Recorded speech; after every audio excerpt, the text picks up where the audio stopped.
I need to get some rest, but I need your seed. Why? Well, to sleep with it. And as you fall, Enwin is still on his feet. The rest of you fall and break all of the tables inside of the Cheshire Club. To which Bo goes, "Come on!" Best day ever!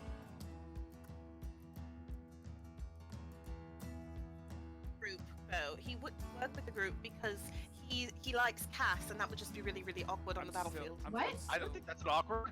Perfect person to protect Cass. I Wait, like what? it. Let's go. I'm still I here. don't need protection. I'm still here. At the... I know you are, sweetie. Chris, It's okay. shh. The adults are talking. Shh. Oh, One alright. second, buddy. I like it. I'm gonna. What did you Chris think likes of Cass? I like. What have you been? Ibs was a little pretentious. Abs was and my for favorite. me. I like Bob. Thanks, Perry. All Appreciate it. right. Are you gonna leave? Yeah, the crew needs me. You go, and I'm gonna stay right here. Oh my God. And he nods his head. And he nods his head and walks you over to the door. And sort of opens the door. Oh man.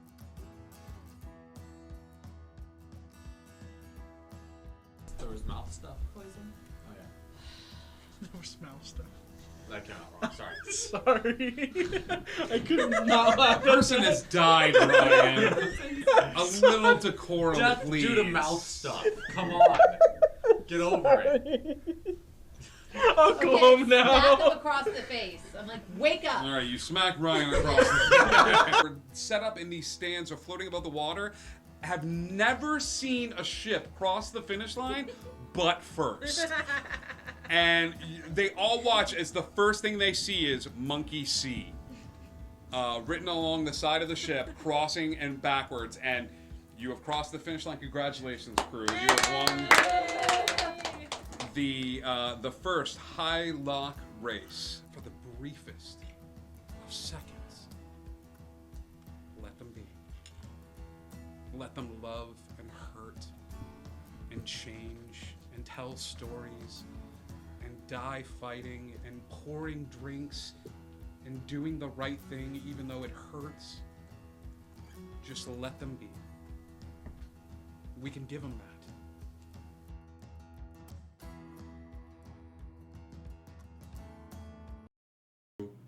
One. Hello, everybody. Welcome, welcome, welcome. I don't know how I got Turk and Texas mixed up on the call. Let's go ahead and fix that on the fly. Been a lot of switches. It's been a while. I was not offended in any way, shape, or form. Just No. let me say that. We look practically alike. Sisters, sisters. Turk upgraded. Let me One just say. very old twin, one very young twin. Hi everybody, welcome. It is Thursday night. It's time to get lost with the Lost Isle crew. This is our fun mixture of D&D meets time travel. So come on in and stay for a while. We'd love to have you join us. We've got a few announcements. Please hang out with us on the Discord. We would love to have you come and hang out and chat and learn all about the D&D. Greetings, One Big Uno. Hi, and Meowda, thank you for the Discord. That was awesome. And then we also have a merch store. Thank you, Maysay. That's amazing timing. Hi. We also have a merch store. You can come and hang out and get cool merch stuff that has karma on it, and it helps us keep the lights on. We also have Dimitri's online store with some fun items that Wolf Garin has already saved the lives of, I want to say, like 2 players using these items. So thank you. You are slowly becoming a deity the short way around, rather than having to save up those points. So thank you. So yeah, anything that you want to do to help interact with the game, we would love to have you do that. There's also stream points. If you look down at the bottom of the chat, you'll see that little Karmo logo, and you can exchange that for all sorts of fun little goodies in the game. Upcoming schedule for this week. Tomorrow, we've got some wacky races. Thank you. Every single one of you that has private messaged me. Fun boats and things of that sort, including Indigo Gma. I don't know if you're watching Indigo Gma, but I love all of these suggestions. They're terrifying. So thank you everyone who submitted ideas and fun little items. And Big Mike, yes, absolutely, your thing is making it into the race. That's not good for anybody. That's terrible. Tomorrow, I'm going to be asking on social media. I'm going to do a big last-minute social media push on the Twitters. I sounded very old just then. On the Twitters and on the Instagrams and on the Tickety Talks. So we'll do a big last-minute push to gather up some ships and things of that sort for Neverland. The Friday episode, they're having a wacky racist style race on the ocean. That's on Friday. On Sunday night, it's time for a little homebrew and brew with you. And And you. One of these days, I'm going to learn how to mute all of you, and I'm just going to stay right there. So come and hang out with us as we homebrew some magical items, a class that I'm working on that I don't know how, but I was washing dishes tonight, and I was listening to one of my favorite urban fiction fantasy books, and then I just stopped, and I was like, and then so the idea hit me. So come and hang out with us on Sunday. We're going to homebrew some stuff. Monday night, we might have a one-shot of brewing. I'm not sure. But stay tuned to the Discord for more information on that. Tuesday, you can come and hang out with us in Wonderland as we figured out what's going on with Bob. What's going on with Callie? What did Olo do? I wonder. So tune in on Tuesday as we see that and the return of someone that hasn't been around for a while. I did Certifiable Scribe. Thank you. No, thank you so much. Mine was a sweet little boat, not scary. No, yeah, it was fine. Need to go, Gma. And I think that brings us back around to Thursday night. So, once upon a time, on the Lost Isle, our group of heroes had a bit of an interlude. They took some time to themselves to explore their home sweet home, those of them that were from Monterey. They revisited old friends and old workplaces and ransacked apartments, filling garbage bags and duffel bags with posters and manuals and clothes and things of that sort. Some magical items were acquired either through gifts from people in their lives or from the fantasy Gashapon machine. And William actually dug a little bit into the history of Arthurian legend through an unlikely ally. And through discovering this, he discovered that Mordru was really Mordred. And he's been on the island this whole time. Where that fits into Arthurian lore, that is one thing. Kiara received a book, and it seems like Gary is still leaving clues and puzzles for the group to solve, leaving little items to be given to each and every one of them. They discovered that he has something called a simulacrum that is still at the Big Wave Hello on the island, and after a bit of time, they all made their way back. They all made their way back. I'm sorry, I'm getting a text message from Indigo Gma. They all made their way back and to the island, whereupon they received their magical items, and they settled down for what they thought was going to be a very long rest, waiting for the island to shift once again. As the group settles down for a long rest that evening, you don't know when it happens, but in the middle of the night, Jay gets up out of his room, and I'm going to give everybody here, with the exception of William because he doesn't stay there, perception checks at disadvantage, because he's kind of a big dude, so I'm just going to assume that he might make a little bit of noise on the way out. So I'm giving you guys all an equal shot here as you're sleeping. Perception at disadvantage. Texas, let's start with you because I know that face. Oh, that was a 7 and a nat 1. 7 and a nat 1. You ain't see, to quote Spaceballs. So, Kiara. 14. Okay. Close, but not quite there. Cass. A 9. 9. And Turk. I rolled an 18 and a 19 on my dice. Okay. The plus 7. All right. Give me a 25. So, Turk, I'm going to give you this, buddy. Throughout the course of the night, you feel that a little creaking in the hallway, and you see a little bit of light shift under your door as somebody gets up in the middle of the night. I'm actually going to get up and is my armor attuned at this point? Yeah, you know what? I will say yes. For the sake of argument, your armor is attuned, so you laying in bed, your eyes flutter open, you outstretch a hand, and the armor comes to life in the chair next to you, slithering onto your body and fastening itself.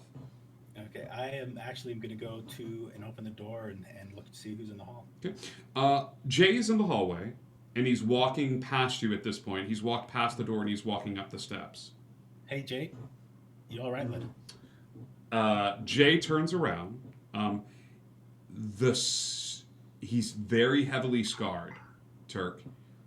He's got scars up and down his arm that seem to glisten in a little bit of the moonlight that's coming in from outside. Buddy, what's happened? What's going on? It's time for training. Dude, are you going to be okay? Yeah. I'm trusting you on this one. If they find out that I let you go and you die somewhere, do you know what's going to come down on me right now? Hey, Turk. My dad did this. I can do this. I'm going to take a ring off of my finger, Mm-hmm. and I'm going to flick him, and I'm going to say, I can't use this. Okay. He's going to look at the ring, and he's going to... he will try to put it on his finger, and it's just a little too small, and then the ring expands a little bit, and he puts it on his finger, and he kind of looks at it. He says, thanks, And man. that's the ring of the Band of Vigilance. I have one too many attuned items. All right. That's the one I'm giving up. He takes that, and he will add it to his inventory, and he'll sort of nod at you. He doesn't know how to react. He's grateful for the ring. He kind of looks up at the sky, and he looks back at you. And his eyes are a little misty, buddy. Not like tear-filled, but actually like little strands of mist coming out of his eyes. And he's like, do you feel that? Do I feel it? Nothing. Good night, buddy. Get some sleep. Hey, you take care of yourself. I will. I'll see you. And he walks up the steps, out the front door, closing it behind him.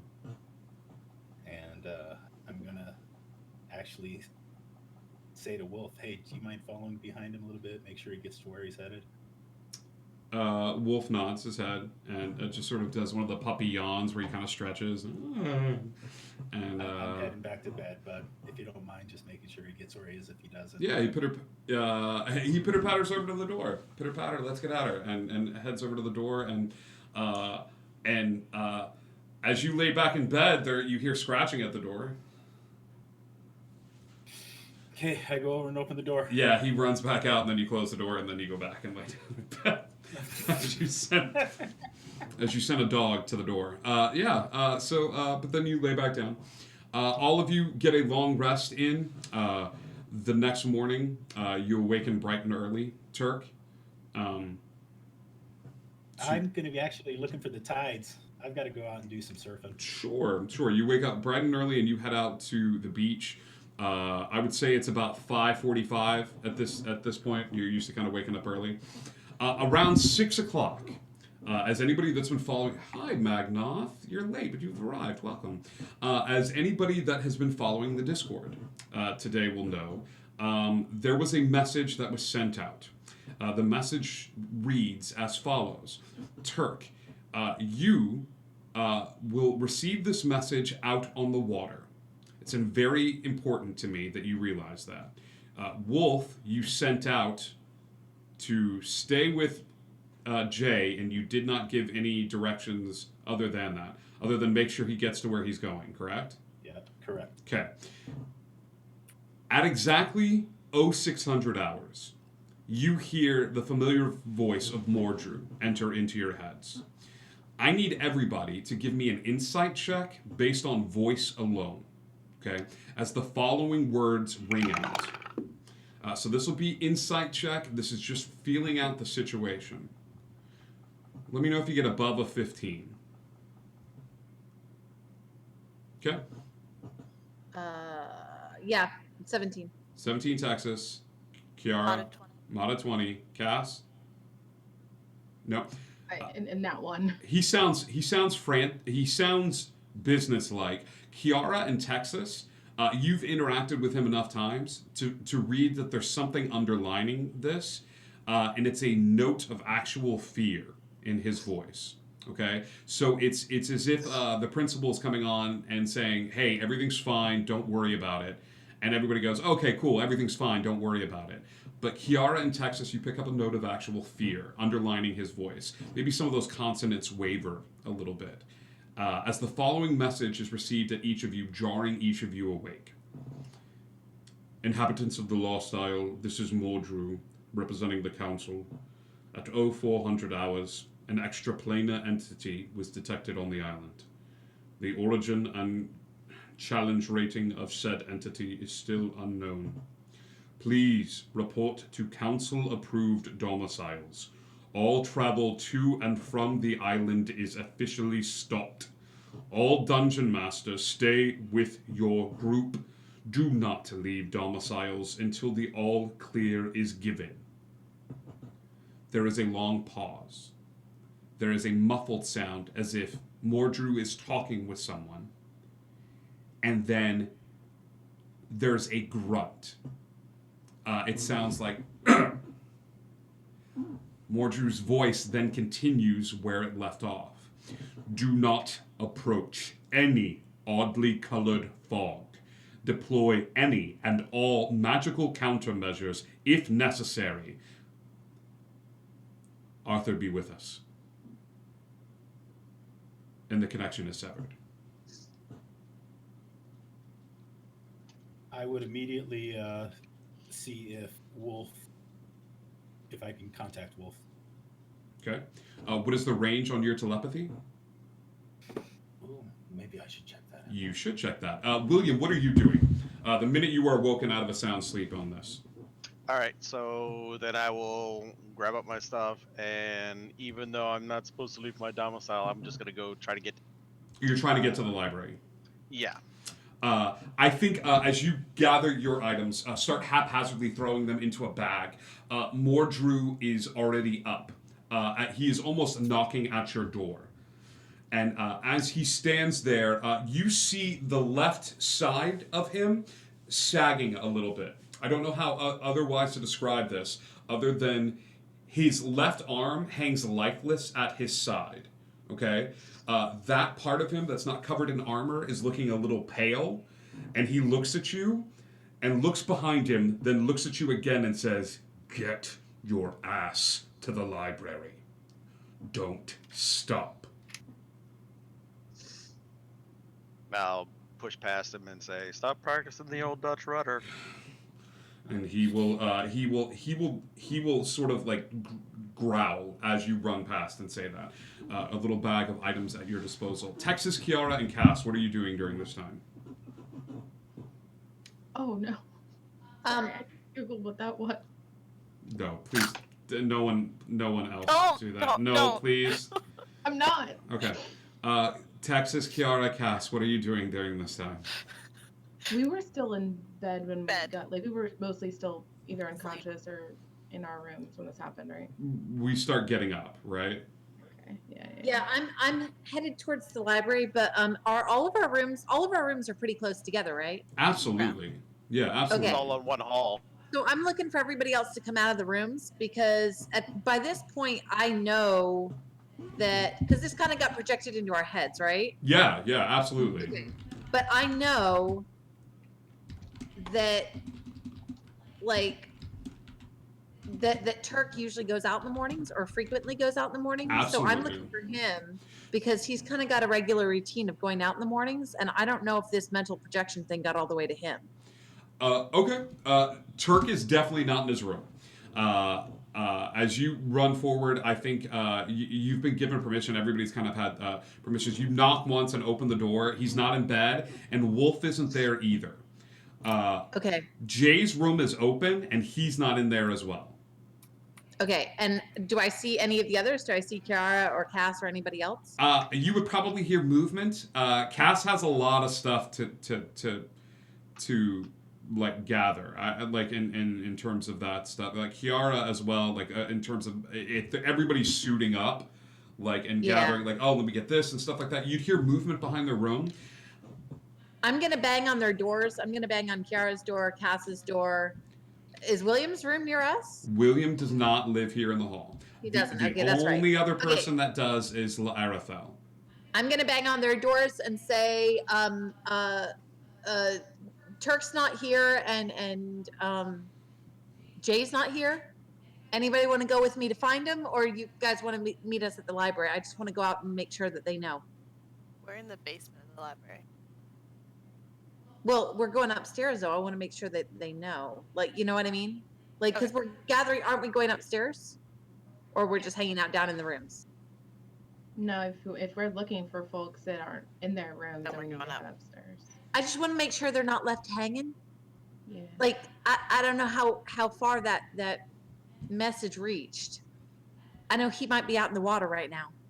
Yeah. Is Laura around? Do you go to her room? Well, I wouldn't have because we're still downstairs, but she's not like down here waiting for any of us. She is not here. Okie doke. Yeah, I think we at the very least need to head upstairs. Okay. Yeah.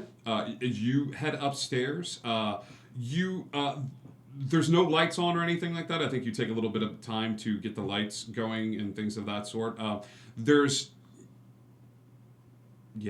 It's quiet. It's a quiet morning. 6 a.m. still. After a bit of time, William, you make it, because I don't think you stopped for anything, right? Like you just gathered and ran. As all three of you gather upstairs and are starting to think like we need to go get Turk, he's out there in the water, William walks in the front door. Have you seen Turk, Jay? Or Jay, yeah.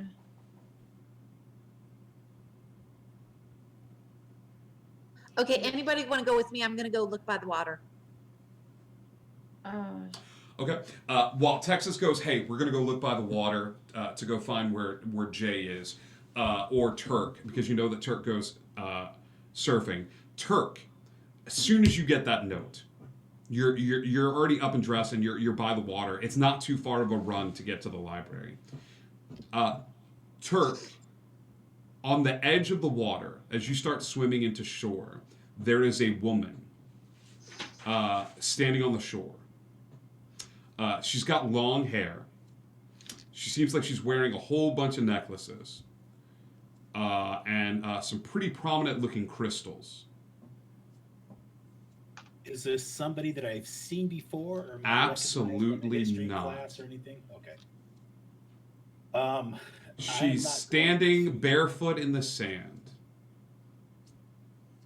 As I get to where it's shallow enough, I'll jump off my board and start walking up towards her. Yeah, she's just sort of looking out at the water, and she turns to look at you and kind of gives you this soft smile. She says, Are you okay? Yeah, I'm fine. I miss it sometimes. Did you not get the message? Oh, yeah. No. I received it loud and clear. I'm just soaking up as much time as I can. We need to go. You're right. You should head back. Turk, right? And you are? Oh, I'm no one, Turk. Are you here by yourself? I'm never really all alone. Are any of us? No, we're never truly alone. Turk, are you holding any weapons? I'm holding a rather large board at the moment. Okay. She just gives you a big smile and looks over at the board. And she goes, "Where's your friend, Turk?" He's my friend. Which friend are you talking about? Your wolf. You know Wolf? He's not here? I'm sure he's somewhere. Gee, I hope he's okay. I'm starting to feel a little bad vibe from this woman. Do you know something, or are you just playing with me right now? You better hurry on, Turk. You're supposed to be inside a domicile. Taking a quick look around, do I see any strange fogs or anything? Sure. I'm heading over to my haversack as well. I'm walking around her. Sure. Sure. So you left your haversack on the beach. Yes. Okay. What was in your haversack? My armor. Got it. Is my haversack still there? Yes, your haversack is still there. I actually reach into the haversack and say, "Cowabunga, dude." Okay. And I'm keeping my eye on her, and as soon as she's 20 feet distance, backing away, I'm turning around. I'm actually dropping the board and sprinting. Okay. You drop the board in the sand, and as do you turn back as you get further away from her? I can imagine myself glancing over my shoulder quite often. Sure. She's standing there, and she's just got the biggest smile on her face. She's no longer looking at the water. She's staring straight at you, Turk. As you take one quick glance behind you, she's standing at the edge of the water. The water comes in, and it begins to lap at her feet. Even though she's barefoot and the water is freezing cold, she does not react to the cold.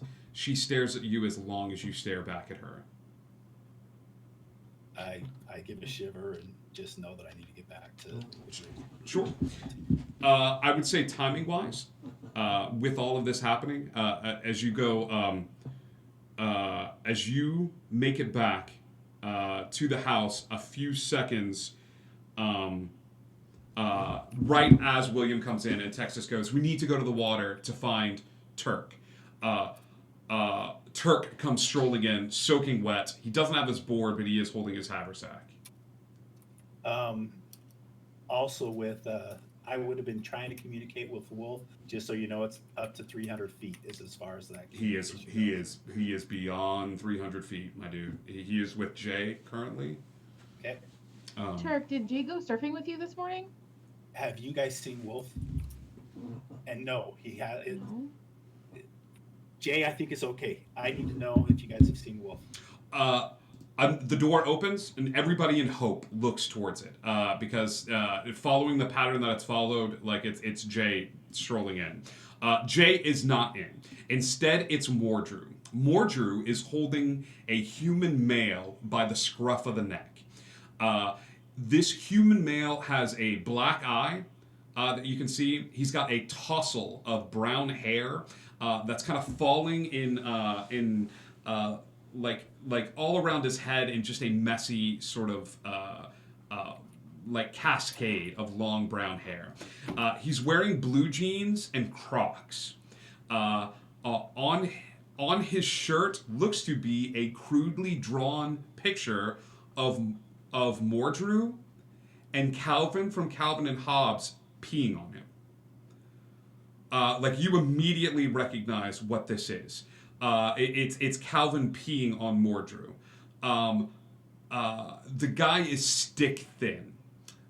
He's very tall, very gangly, and as the door opens and Mordrew comes in, he's breathing heavy, and his left arm hangs like limp at his side, and he's holding this male up by the scruff of his neck.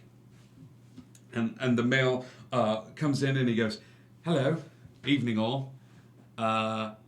So, what's a guy like me got to do to get a drink around?" And Mordrew tosses him to the ground, just kind of shoves him forward into the room. Do we recognize this guy at all? No one recognizes him. William, you've seen this dude around. He's usually in a state or a fit of being drunk at one of the bars. You've seen Mordrew talking to him a couple of times, and it looks like a one-sided conversation. Morju throws him down and says, Sai, stay here. You don't have time to get to another domicile. Jay's fine. He's handling the problem. Please look after him and make sure he doesn't get into any trouble. And we can tell that he's injured based on the way he's standing. Or should I make a perception check? Morju looks injured, looks like as injured as his left arm is hanging loosely. The left side of his face is also not. So all of this is being spoken out of the right side of his mouth. His left eye, his left eye is not blinking. His left side of his mouth is not moving. All of this is coming from here. I'm just gonna walk up to Morju with my hands out, like I'm going to touch him. He will take the sword out and point it at you as you walk forward. He says, "You don't." I will stop. Don't touch me. Okay. I'm fine. I was just, you know what I was gonna do, but sorry. He puts the sword away. Mordrew, there is a strange woman down on the beach. I'm aware, Turk. So am I. William, Can we help? keep them inside the library. Do you understand? Do my best. Sai, the gentleman referred to as Sai, goes, William, wait. Help me up, please. William, can you help me up? And I'll help him up. Mordru, before you go. And he spits at Mordru. The spit hits Mordru right here in the center of his chest, and Mordru looks at him and just walks out. I'm gonna go try to find this guy a drink. As much as I don't like Sassy Pants, I really don't think it's fair to spit on him. Well, if you knew him as well as I know him, then you wouldn't mind if I spit on him, would you? Guys, can I interrupt you real quick? All right, I don't know who you are. Excuse me. Hi, Sai. Nice to meet you. Yeah. Okay. Wolf's missing. I sent him out last night as Jay was sneaking out to just make sure Jay got to where he was. I Right. hadn't seen him since. Yeah. There's this weird, creepy woman sitting on the beach. And she was, as I was coming in. Creepy woman. I just needed to let you guys know this. We're supposed to stay here. What are we going to do about it? Well, nothing. Mordru did Jay, say that Jay I think was bottom line, fine. Jay's okay. Yeah. I'm just So if Wolf is with about Jay, then from that means whole- Wolf is I don't know that he was. This woman was talking as if Wolf was missing, gone. She just gave me this vibe that was, I can't contact him. I kind of expect, I didn't give him specifics. I kind of expect him to come back after Jay got to where he needed to go. I haven't seen, I fell asleep. That woke up. It was not it's not like I keep him under Probably my- sit down. You might get lightheaded from all the talking. This is the most she's seen him like panic. So like she's like, Yeah. sit down. Yeah, Turk is obviously flustered right now. Listen, I can send message. I can do a send in to Jay, and we can find out if they're okay. Yeah, how far does that message go? Can you? Listen, if they're anywhere nearby, he's going to be able to hear me. I mean, it's limited. Could you please do that? Could you just? I Okay. gotta know, guys. Sure. I gotta know. I do a sending to Jay, and I say, are you okay? Are you okay? Is Wolf with you? Please let us know where you are.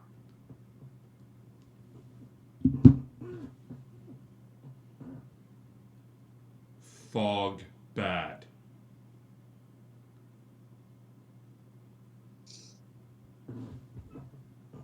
That's it? What did he say? What have you heard from him? I heard from him. He said fog bad. That's it? That's all he said? That's all he said. Turk's pacing right now and looking at the door every few steps. Okay, DM question. I can send a sending to, it says a creature with which you are familiar. Mm-hmm. So would that include Wolf? I mean, I guess I can try. I can certainly try, right? Do Okay. it, yeah. Okay. I'm about it. I was not planning for this. Okay. Sorry. I'm seriously contemplating just being like. I know. That's great. But hey, at least we'll know he's alive, right? Yeah. Okay. Listen, I'll try contacting Wolf. Okay? Thank you. Would that help? I mean, I may not understand him, but I can at I least try to contact him. don't know. Yes, please. Okay. Hey, Wolf. Are you okay? Just tell us what you can. Barks once per year. Turk's worried. Turk's worried. Okay.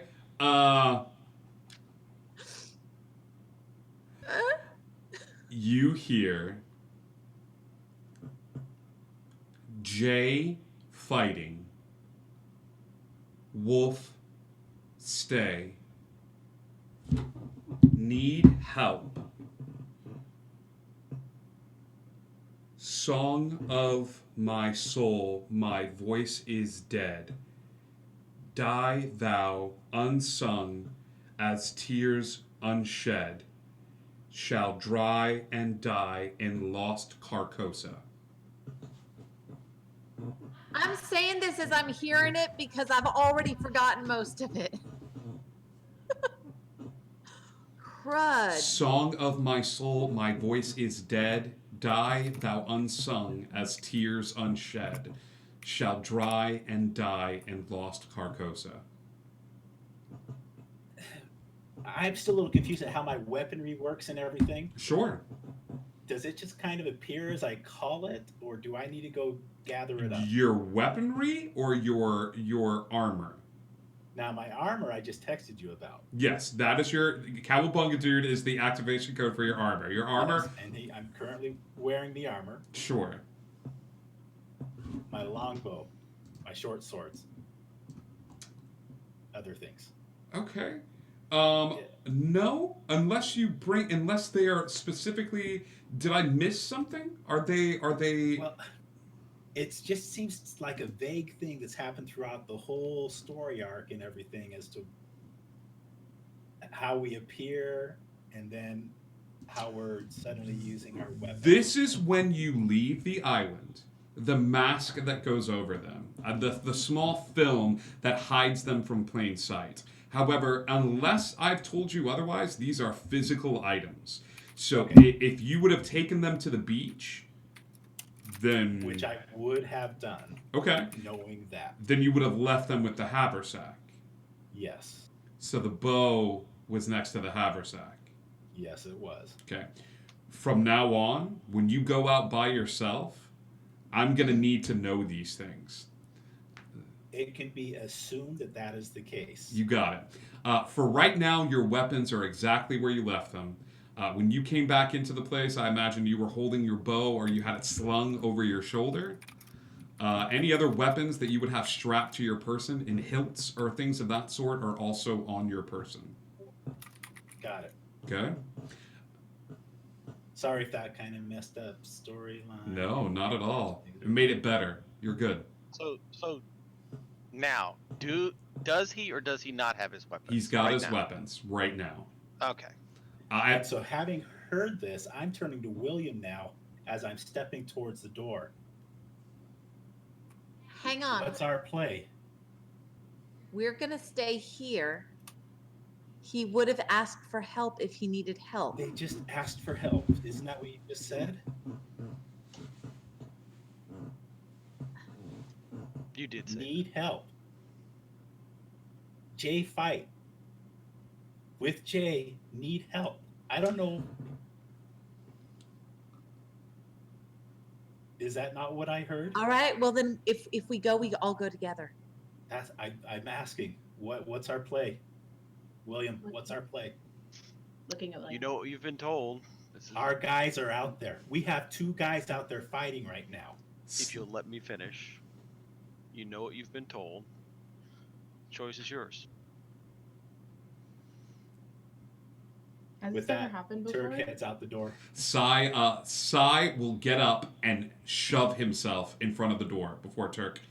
I'm sorry, are you bloody out of your mind?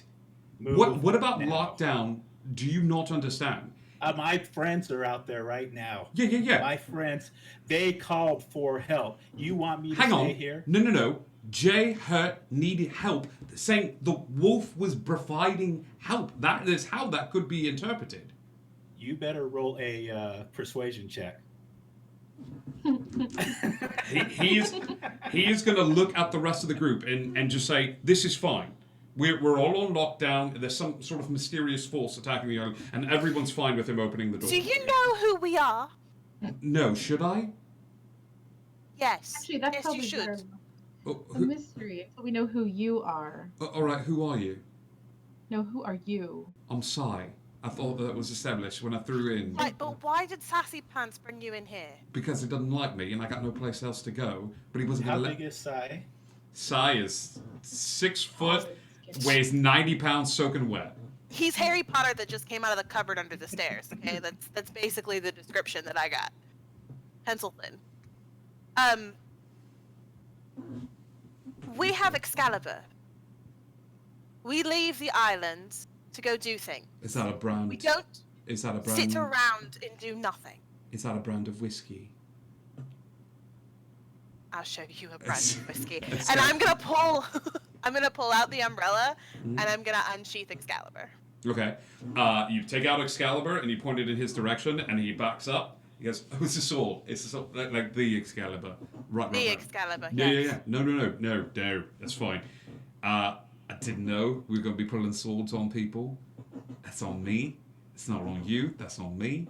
If you want to go save your friend and take care of all this nonsense, who am I to stop you? I just was told stay inside. I'm sure that Do you you're... always do what you're told? No. Except... Then why are you arguing with me? Because this has to do with saving the thing I care most about in the entire world. Whiskey? Me. No, his own butt. My own No. butt. And I don't know what's outside the other end of that door. So I'm going to go away as far as I can from the door. You know what you can do? What? You can go up to the second level and find yourself a book on whiskey and pretend that you're drinking it while we go out and save our friend. Perfect. I will do that. Yes. Thanks. Yes, and. And he will back away from the sword, look over at Turk, nod at Texas, and just say, "You're fine with this too."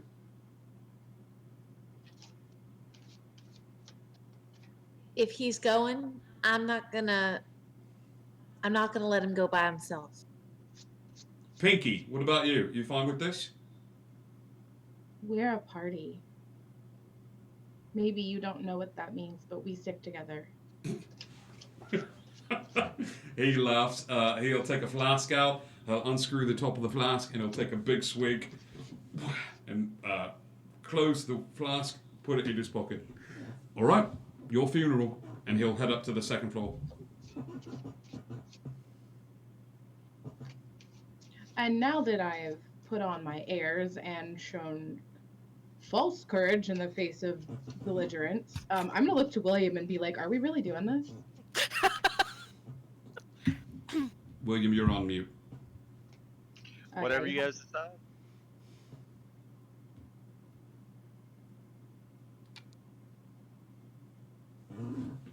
Turk's opening the door. Great. I need everybody to get your deck of cards, please.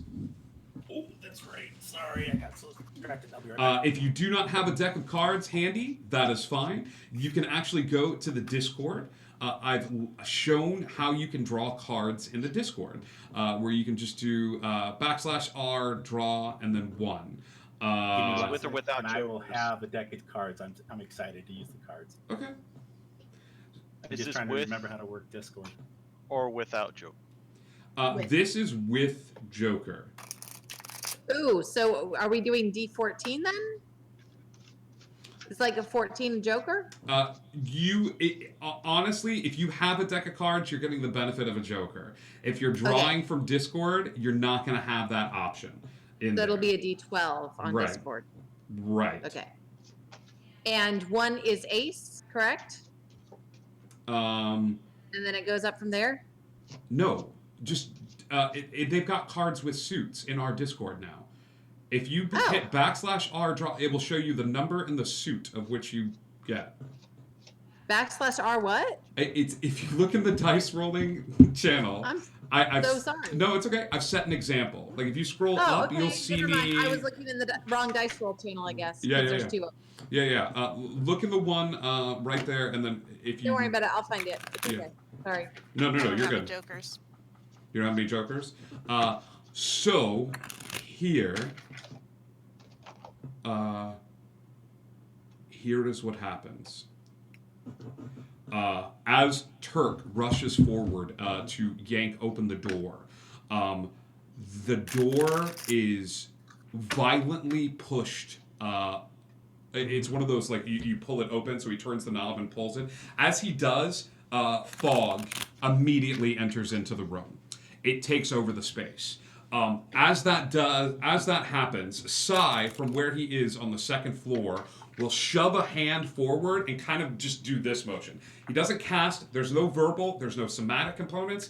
He'll flick his wrist forward, almost like you're trying to like shoo something away. As that happens, the door slams shut. Fog overtakes the area. When I say fog, I mean smoke of various colors. Blues, reds, greens, purples, and everybody within distance of the door takes a deep breath in. And that fog enters into their system. You are all going to draw a card for me, and you are going to narrate the scene, which is a past memory that each of you had, for the group. Now, this is a normal thing. This is something that I've done in other campaigns where you share a story of a past event that happened with a character. It's usually done around a campfire. However, what this is going to be is people are going to live it almost like a holodeck. You are going to describe the memory as it happens, okay? So, who's drawing the first card? Who was closest to the door? Turk. Turk. Draw a card, buddy. Part 4. Turk, I need you to describe something. And your character's memories can be as recent as you want or as far back as you can remember, pertaining to love. What is something that Turk loved or loves? And describe it to the group as you all experience this as if you are looking through Turk's eyes. I never really knew my real father. Todd has made a decent substitute doing what he can. But one thing I do remember is that time when I met Gary. And he took me under his wing. This 9-year-old little kid wearing cutoffs, doing all he can, collecting shells in order to be able to buy my first surfboard. And Gary took me out. And he taught me how to surf. He was a master. And I was able to learn. I spent every moment I could at that shop doing what I can. And that's what brought me to where I was able to create Wolf. That was a board I built with my own hands.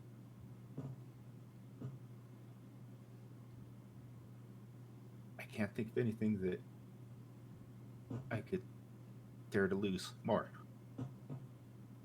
than Wolf. Present company excluded. As this scene unfolds, you feel it. In the core of your being, you feel this. The lack of a father figure running into Gary. Each of you had a different interaction with him, but each of you see this through Turk's eyes, and Gary takes on the image and appearance that only memory can give of fleshing out this person and painting around the rough edges of them. Where Turk goes to this person constantly, this is where he finds the board and makes the board, and so much of his core being, you finally understand why he goes out to the water so much. The water is not to escape, it's to remember. Remember a time in his life where somebody wanted him around. And the juxtaposition of somebody wanting him around and him going to the water to feel that being wanted around hits all of you like a punch to the gut. You understand who he is a little bit better. Who's next to Turk? Probably would have been me. Cass, draw a card. What is it? A joker. Joker. Cass. Actually, you want to giggle? This is the Cabbage Man. Okay.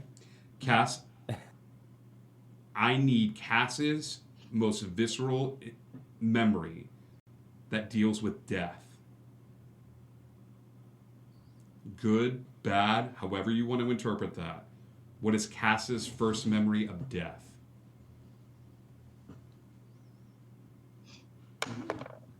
Most visceral? Visceral. Or first? Visceral. The Well, place that you immediately send them all to. the floor of a stylist salon. And there is aerosol hairspray in the air and loose sprayed ringlets falling out of their curls and surrounded by a big black drape of fabric, and thinking about the phone call that is probably still going on the floor where the phone sits unattended after having been told she didn't make it and she wouldn't be meeting you tonight for prom and you'd never see her again. And the 15 years or so of memories coming over her memory as she has no concept of how to process the idea of what death really means, because the memory is still there, but the person will never be again. And thousands of phone calls and sleepovers and sleepless nights just goofing off and dance parties and homecoming and never again. And that just doesn't make sense. It can't make sense because it's not real, because it didn't happen. And denial and denial and denial. And then just weeping because Isabella doesn't exist anymore, but that doesn't mean anything because that's not real. Because you're 15 and you don't know what death means, really. This memory occurs fast.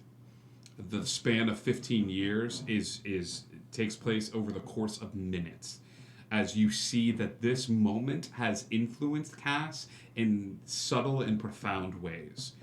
This one moment has touched upon her, almost leaving a mark that spreads throughout the core of her being. Okay? Are we able to move, or is this all kind of taking Nope. place This is at the same you time? you hear faint shouting. I think after each of these memories hits, all of you catch glimpses of Sai. Sai is in the middle of this field, like trying to like snap you guys out, and literally like snapping and stuff like that. He's not touching you, but occasionally after one of these memories finishes, he puts a hand up like this, like to just try to be like, "Hey, wake up." The first person he touches is gonna be Texas. He's gonna walk over to where Texas is, and he's gonna be like, "Ugh." And right as he brings a hand up to kind of slap her out of it because he needs somebody to wake up, Texas, go ahead and draw your card, please. It was the 7 of clubs. Texas, I need a story or a memory of want. When did you want something so bad that it left an imprint on your soul?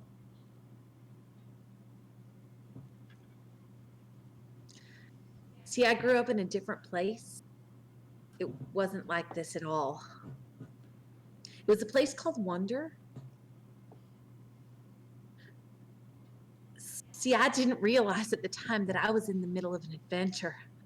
I wanted an adventure, and I couldn't see the ones that were all around me. I made a deal with a man named Dimitri. One little deal, and I was in a whole new place. Place called Texas. And I couldn't get back. See, wanting something so bad ended up kind of biting me. But the good thing about it is that I discovered that I could find that adventure wherever I went. See, I didn't stay in Texas, but I carried it with me. It became my name, it became my voice, and I've had a ton of adventures since. I've kind of made up with Dimitri. I found some really interesting things for him. I probably owe him my first 4 children and a little part of my soul, but I'm a whole lot happier than I was. And so I guess the wanting that kind of bit me in the ass at first kind of turned into me finding what I needed all along. I guess that's the big thing, is sometimes what you need is not what you want, and what you get is what you needed all along.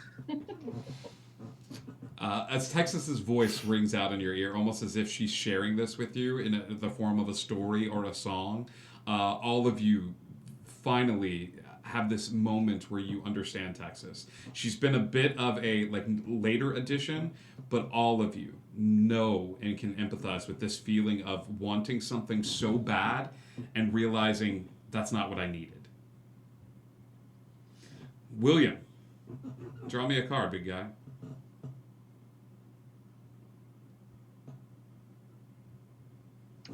Ace of diamonds. Hey, William, I need a battle. A fight.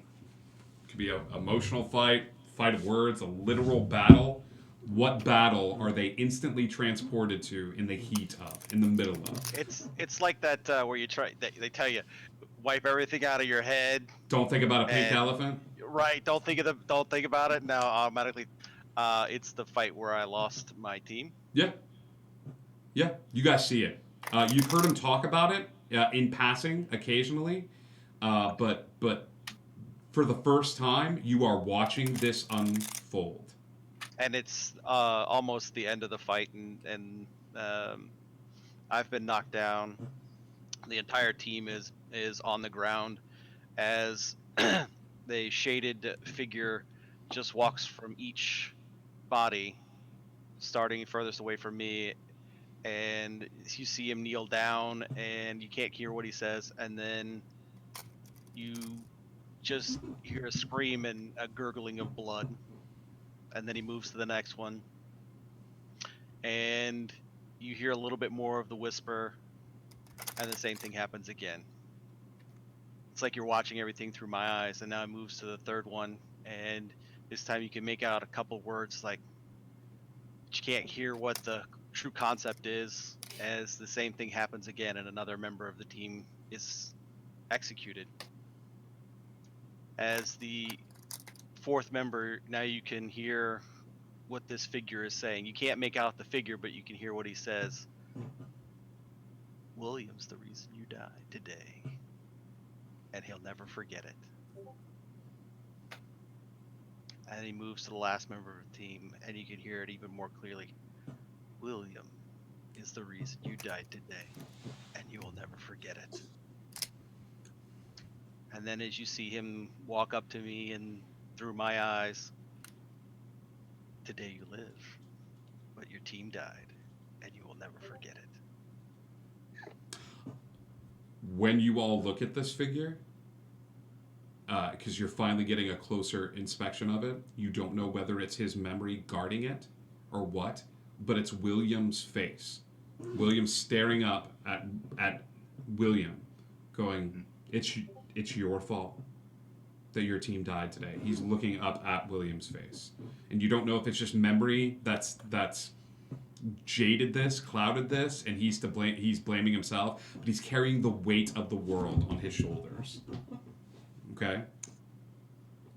You all have a further understanding of who William is, and actually seeing this, actually experiencing this loss, this weight that he must be carrying.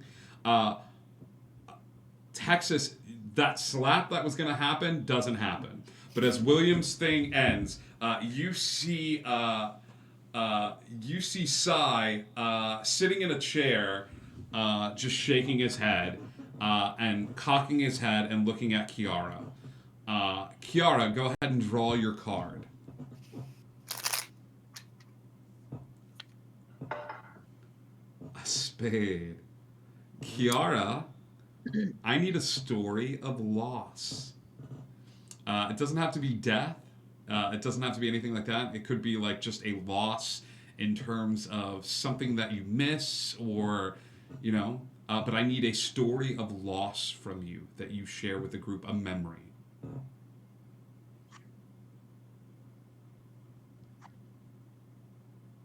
You're in an old, worn kitchen. Cracked linoleum tiles under your feet. There is a smell of stew on the stove, cooking in an old-fashioned cauldron. There's a small woman, barely tall enough to reach the stove, with her white hair pulled back into a bun, who is standing on a little step stool to stir the pot. You can see crystal wind chimes hanging from the wall, from the window, and you can feel that soft breeze. And you can hear just a very soft hum of a tune that you don't really recognize, but it's calming.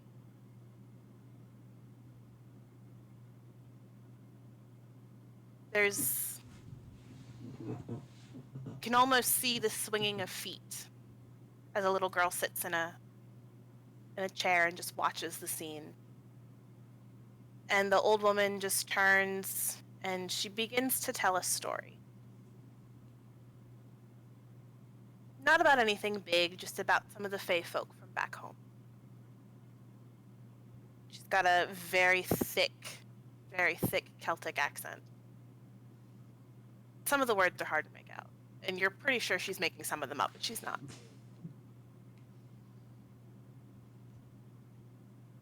And in a moment, the scene is gone, and it's replaced by the same picture of that woman on the front of a funeral car. That same smiling face. And you can just feel that ache, that want to be back in that moment. This is the last bit of fog in the room. As this little bit of fog leaves and you understand, Kiara, that twinge of loss that influences decisions and emotions and feelings, the core memories that make us who we are, that last bit of fog rolls away. All 5 of you that were standing at this moment now hit the ground. It is not a sudden thing. You're not going to have to worry about hitting your head on anything on the way down. It is just a crumbling to the ground where you all fall. Looking up at a swirling ceiling of the library that is now teeming with this fog. The last images most of you see is that of Sai with a flask looking up at the ceiling, sighing to himself and getting up and walking up the stairs to the 2nd floor, looking up at the fog, and you all pass out. The 5 of you awaken to the smell of cooked sausage. There are eggs, there are pancakes, there is cooked sausage, there looks to be some roasted vegetables and potatoes. The table of the room that you all are in, the library table, is teeming with trays of food. You see a little gnome in the place, and Sai is counting out gold coins and hands them to the gnome, and the gnome tips his cap and then disappears with a flash of magic. And Sai starts undoing the metal covers that cover these plates.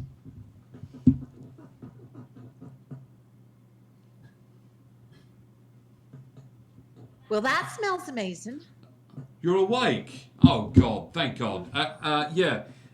You 5 decided to open the door and you let in bloody-coloured fog. And we remember that the King of Douches was like, don't open the door, beware of coloured fog. And that was probably why you've been out for a couple hours. I gave you little pillows that I found. And you guys look, and beneath your heads are little pillows. He goes, I ordered in because we're not supposed to leave, and I have some. I have a food service that I like to use. And so yeah, dig in, help yourselves. And Sai. Was he further away from us? Like, do I have any clue as to why he was not affected by this fog? He left. He like went Oh, he was right. farther I told him to go to the second story, and Got that's it. She, Okay, she so was he like, farther away. go to Got the it. second story. He ran to the second story. He's drinking flask. You guys opened this, and it was a as you. But he came back down to smack me. He did come back down to smack you. It's just after we breathed in the fog. Yep. Everybody Okay, took a got it. deep Okay. breath in, and Sai closed the door. Okay. Now, do we have full memory right now of what just occurred? Every single detail, minute detail. Those memories are as good as yours. Wolf is going to slowly approach Cass. Wolf? I mean, Turk, sorry. Okay. I had no idea. Are you okay? Yeah. I got you guys. And And I'm actually gonna open, fix it. he actually will open his arms in a hugging opening.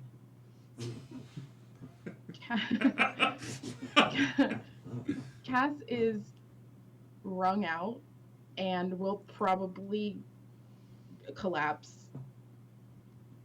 and probably start crying again, but probably won't want too much prolonged touch because all that emotion is going to be exhausting. And reliving it she again is something collapse? she When really you say didn't want to collapse, do. was that into Turk's arms? Honestly, it would have been hug and then fall down again. Turk would have made the attempt to actually catch her Yeah. and take her away. from the He's table. close enough at this point. Like it's hard to fall down in a hug. It's one of the like he would try to grab. It would be awkward as heck. I think he grabs you, but your arms are still up at this point. Like, and it's a hug around here. Like, but yeah, you managed to catch her. Let's get you to the table. Zombie walk to the table. And I'll put her into the most comfortable chair that I could find. Yeah, seated. What's everybody else doing? Sai is eyeing Cass and Turk and just kind of smiling at this scene. It's almost like he's watching a soaps or something. Like he's smiling and just watching this interaction as he eats like sausage and some of the eggs that he has ordered and has been brought to the table.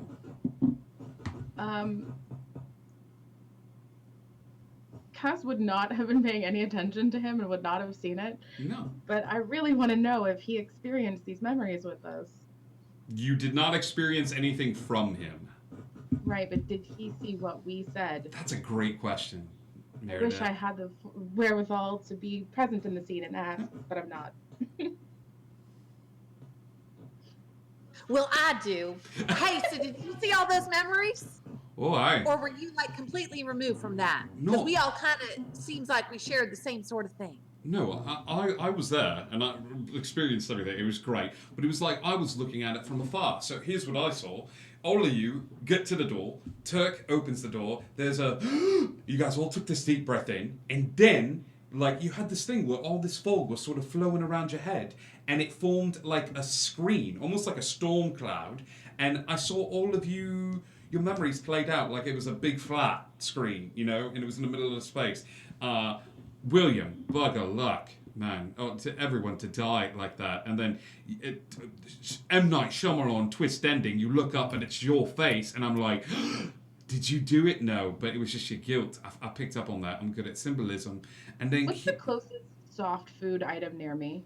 probably Just some, solid. like a pancake or something. It's going towards him. Yeah, give me an attack roll. This is a you inconsiderate bad Sure. attack. Okay. It's a 19 on the die plus. That's gonna hit. This man is not. So this man is not wearing armor. He does not have anything on. There may be stuff in his jeans, but he's not. He's wearing Crocs. The pancake hits him on the side of the face, and he takes it and he goes over to where the butter is, and he just takes like the pancake and rubs it on the butter, like he doesn't use a utensil, and then like shoves it in his mouth, the one that just hit his face. Texas. I mean, I've never been to Texas, but I heard good things. Thank you for the pancake. It looked amazing. Like, it makes me want to go. You should work for the tourism board there. Thank you. The tray on the far right is vegan sausage. Kiara, I'm looking at you. Me? Yeah, Druids. I know how you are. I'll have you know, and I pick up a big piece of bacon and just bite down on it. Good for I love you. bacon. Good for you. Yeah, animals were put on this earth for us to eat them. I'm actually going to walk over to William, and I'm just going to put my hand on his shoulder. And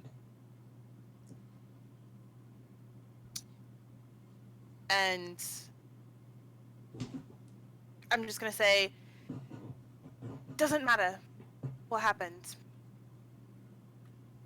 I'm happy that you're here, and I'm happy that you're our DM. I'm great. I'm fine. And if we need to have another little chat like before, anytime. I'm great. Just a second, I'm You guys are very all sick. right? Everything's good. Are you really this emotionally constipated? You just lived out one of the worst memories of your entire life, and you're just like, no, it's fine, I stubbed my toe. Everything's cool. Some of us have a bit more difficulty expressing our emotions than others. You need some, yeah, you just like, you got this like face, William. You got this face. It's kind of stuck. So I'm gonna use my eye for detail and see if I can't find that hidden stash. Yeah! Roll for me.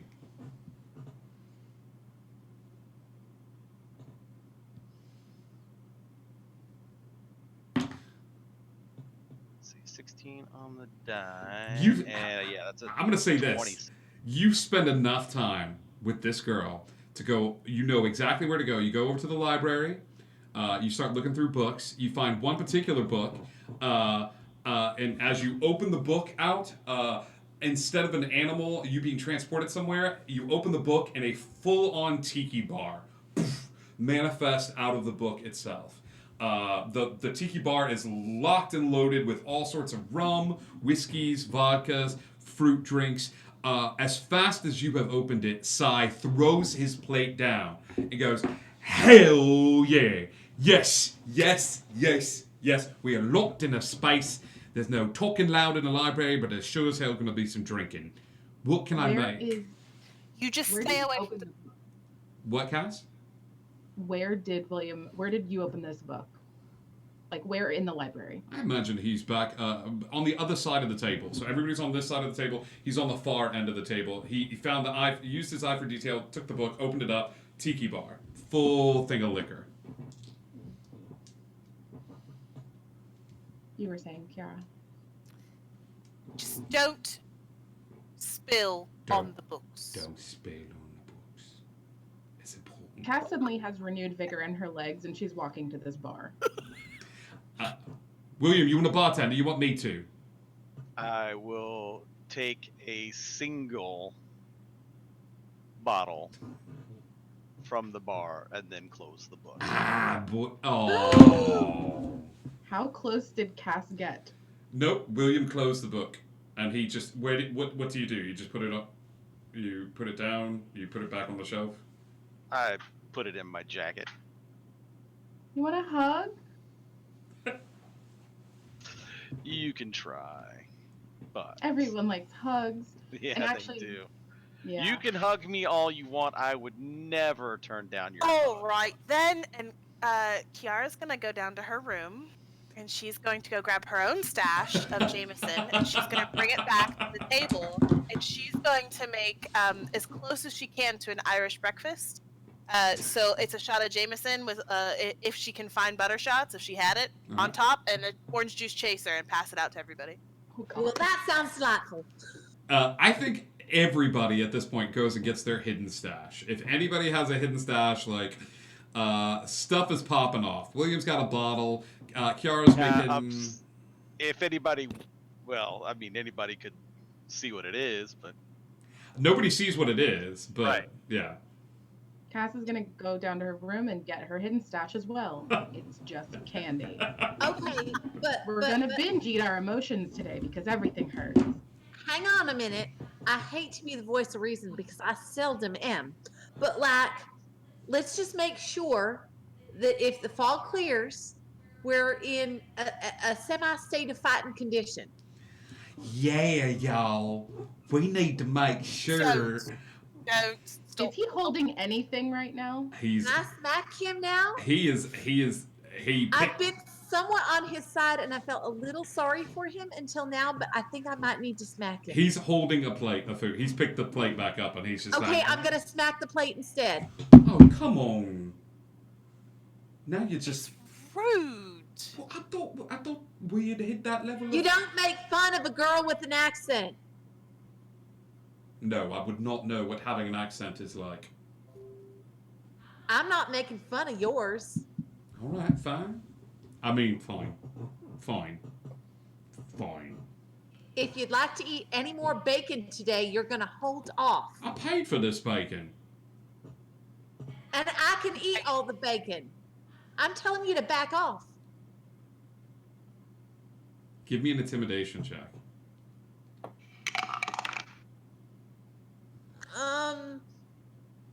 19. Fine. Would you like a truce? Sure. Her 3-foot self is gonna be like, because he's like 6 foot tall, right? Yeah, he's 6 foot. He'll kneel down and shake your hand. Cass, he's a little cold. Or Texas, he's a little cold. Sorry. He's cold, like unnaturally cold, No, like he's just- inhumanly cold. Cold hands, warm heart. You shake his hand, he's a little cold. Well, we need to warm you up because you are far too cold. Either some whiskey or a fireplace. Yeah, you know, I get that a lot. So, it's fine. I'll be perfectly alright. Yeah, What is it you do here? a little of this, a little of that. What is it A you... lot of drinking. Yeah, well, that helps. To get through a little of this and this. Turk, you alright? Turk actually would have, seeing everything going on, knowing that Cass is doing all right with all this other stuff, he is still sick beyond belief with what's been going on outside. And he's probably would have snuck off to his room and probably wouldn't have returned All to right. the festivity. When Sai sees the Turk is gone, he will get up and the room's downstairs. Yeah, can't get into them without permission though. That's never worked for me. And he goes over to Turk's door, gives it a knock. Toot, toot, toot. What? You need to come upstairs. Is something happening? Yeah, you can't be alone right now. You need to come upstairs. And why I'm in the domicile? I'm not breaking any rules. Sai opens the door.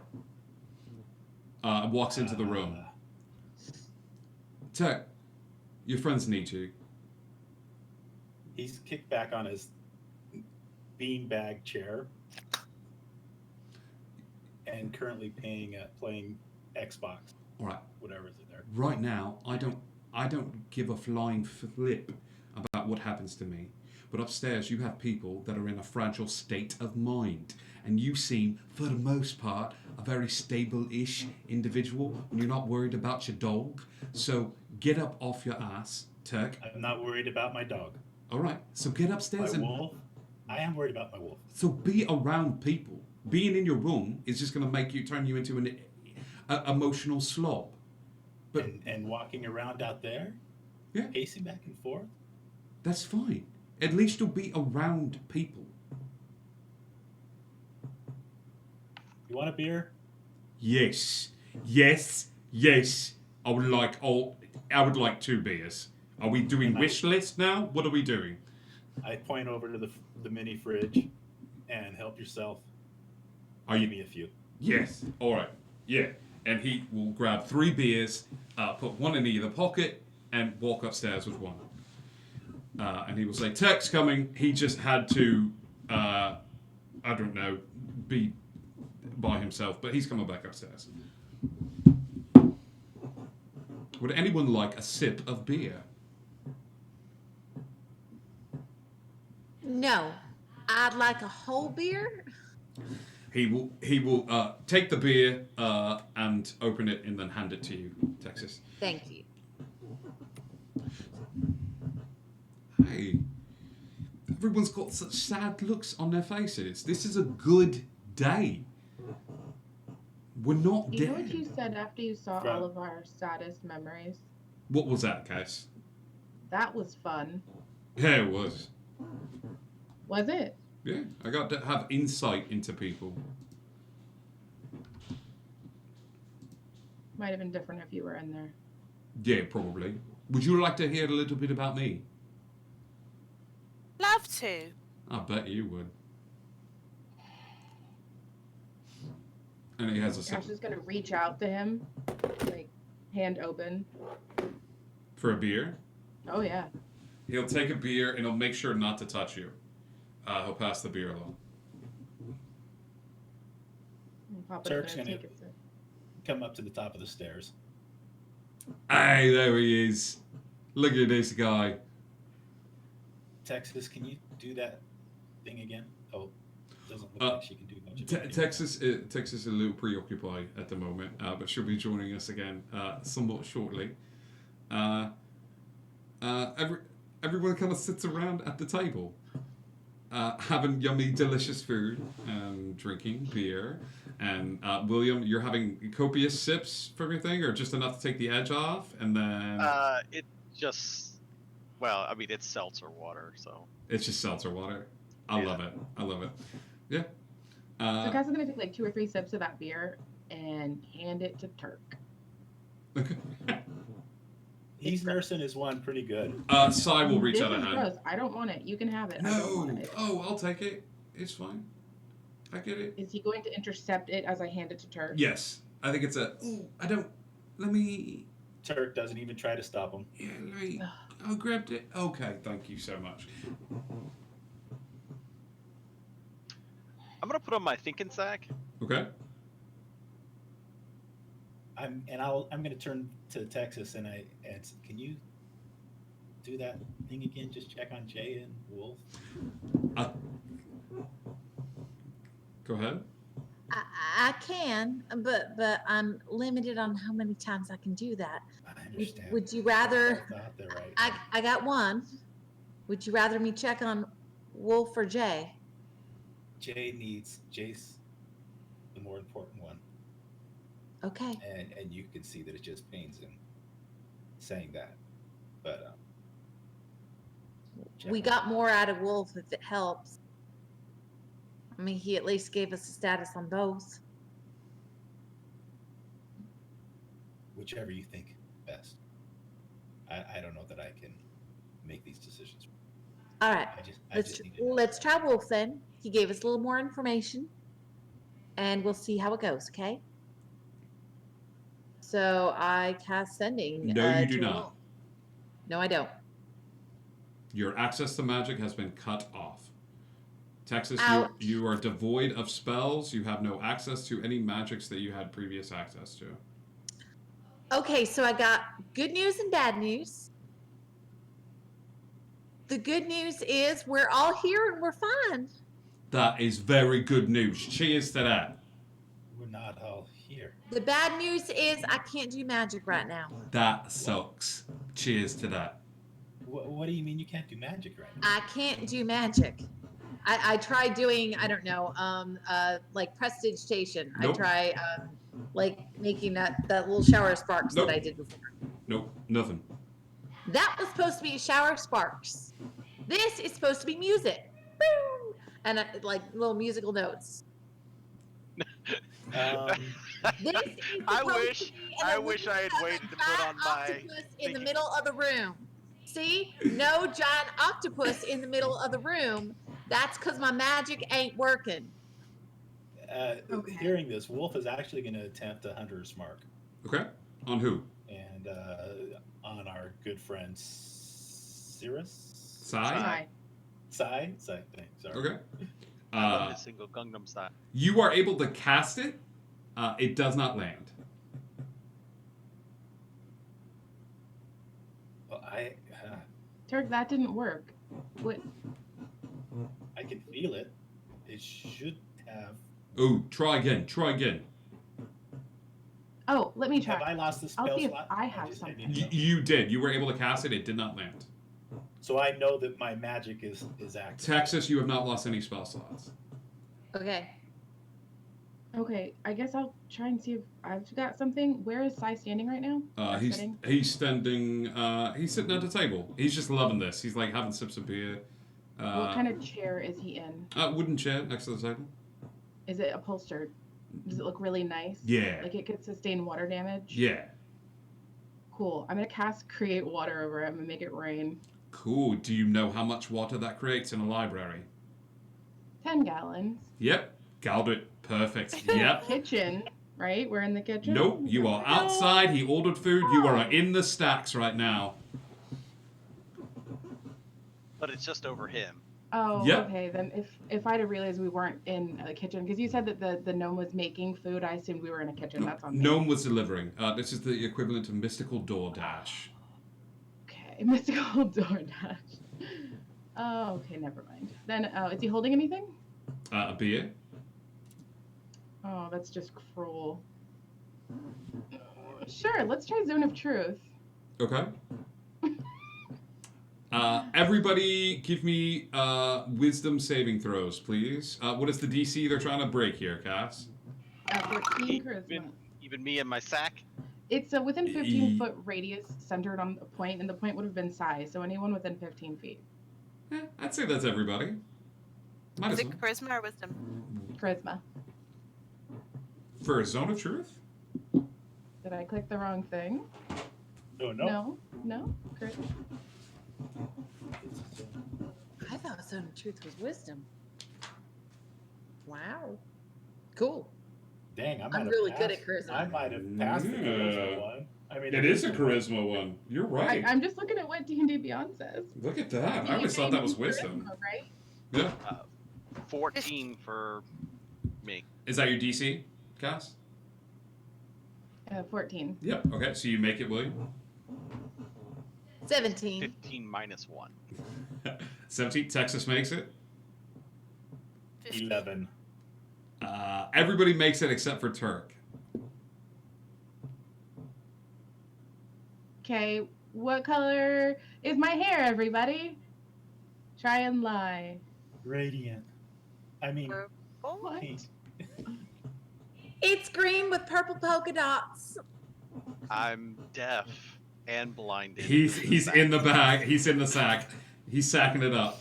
I mean, it's like a troll threw up, like one of them troll dolls. I imagine. Hey, do you want to walk into the tiled area in there and help me with trying another spell? Yeah, sure. Let's go. Okay. Sai gets up and he goes. So you couldn't tell if that worked or not? Sai goes. I know where this is going. We will be back. Yeah. In 10 or 15 minutes. Please do not wait up. And as he starts walking back to the back of the library stacks, he's just sort of like smiling at everyone and giving you thumbs up. All right. And listen. And I'm stomping my feet right now. Is this what you need to do to get worked up? I mean, this is fine. If this is like a thing that you have, like, it's just stomping the feet. I mean, there's bedrooms downstairs. I saw them. I see them. I mean, So, everything here is not water damage possible, right? Sure, I would say you found one spot in the library that's not water damaged. All right, then he needs a cold bath, and we're going to see if this works. Okay, so he's real close to you. You gonna soak both of you? Oh, I don't care. Okay. I think there is all right, are we going to do this? And whoosh, a deluge of water appears over the head of Cass and Sai. And Sai comes back out of the stacks. Oh no, Cass is gonna tell him to cool off before he walks away. He goes, nice. So are we gonna do this, or are we gonna... She just points back to where we came from. Alright. I'm about it. Yeah. He comes walking out, dripping water on the floor, and he goes, that went well. And sits back down, eating his food. Well, create water worked. He seemed to like it too much, but it worked. Looks like that went swimmingly. Oh god.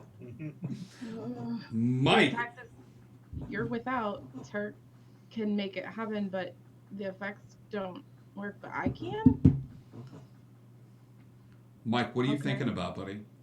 You've been in Okay, that so- thinking sack for a while. Yeah. Yes. So what I'm trying to do is try to piece together the clues of what's going on, what the smoke is. But I'm gonna need additional details. So I'm gonna take off the bag, the sack. Cass and Sai are soaking wet. Texas looks confused. Turk is trying to look out the door, and Kiara's trying not to laugh. Okay, so I put on my sack for just a minute. What happened? Do you want the long version or the short version? The detailed version? Long one, got it. So, nobody here likes Sai. Can't use magic. Well, some of us can't use magic. Wait, who Create can't- waterworks. Who can't use magic? Texas can't use magic. Turk can sort of use magic, but it doesn't work properly. Cass can use magic, and I haven't tried yet. This is hilarious. Texas can't cast magic because I touched her hand.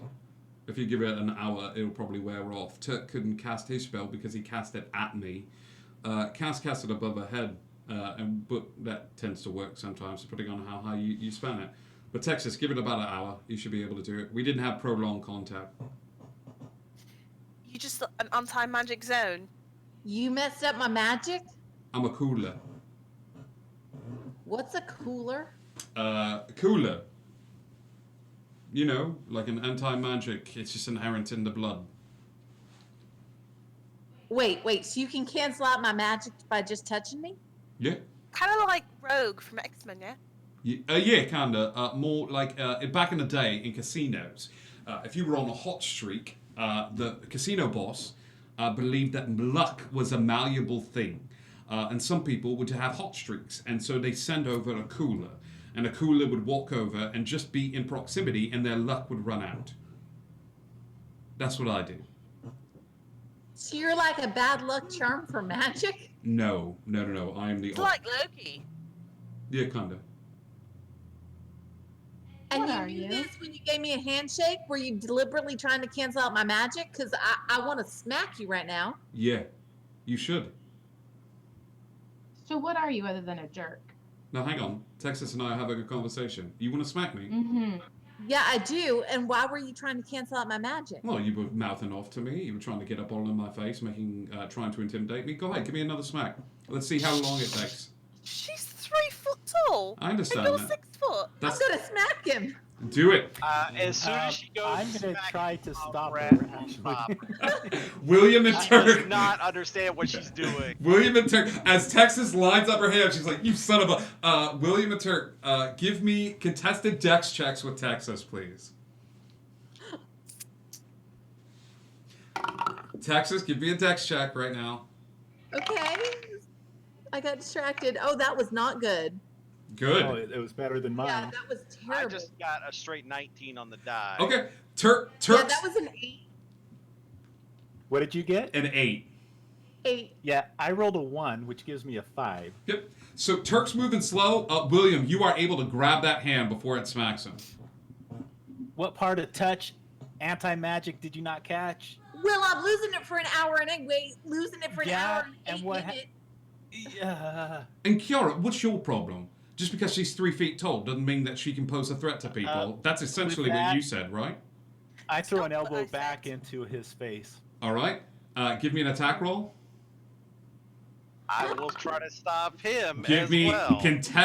give me contested dex checks, gentlemen. Okay, my attack roll was a nat 20. Nope, it's not gonna do it. William, it's Turk. That elbow comes back and it contacts skin, and you see a bit of blood curl up in his mouth a little bit. Go ahead and roll me a d8, please, after you roll damage. Okay. Damage is going to be. It's an elbow. It's on a. So it's an unarmed strike. It's an unarmed strike. It's 3 points of damage. 3 points of damage. Roll a Oh, d8. well, doubled. So that would be 6. Roll a d8 for me. D8's a 7. Great. How much did I lose? I think you know.